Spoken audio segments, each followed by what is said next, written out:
अस्सलाम वालेकुम दोस्तों, मेरा नाम है शौकत इकबाल साजिद ते तुसा मेरा चैनल वेख रही हो रेवन्यू लाज विच शौकत इकबाल साजिद। ते अज की जिहड़ी गल अस रकबे दे हज़रात दे हवाले नाल कर रहे हैं। जिहड़े रकबे नाल जिहड़े जिमीदार हज़रात शौक रखते हैं या शहरें जिहड़े रोग लांदे खवातीन ने मर्द ने रकबियां दे वास्ते उन्होंने असी हुण तुहानूं दस रहे हैं बई 5 मरले जिहड़ी जगह होंदी है उहदी पमाइश किस तरह की वेंदी है। ये यानी कि शहरें अगर 5 मरले दे प्लाट देहात ते 5 मरले दे टोटल 1361.25 फुट होवन तो 5 मरले जगह बनती है।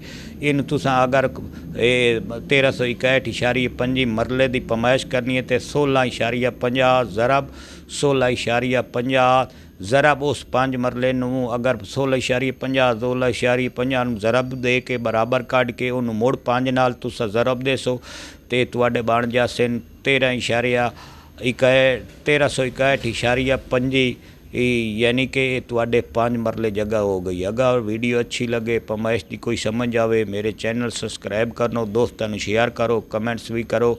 अगर मैं गलत आता पिया तो मैनू दसो कमेंट से कि इस तरह नहीं इस तरह होंदा। तो अगर वीडियो अच्छी लगे दोस्तों शेयर करना। वसलाम।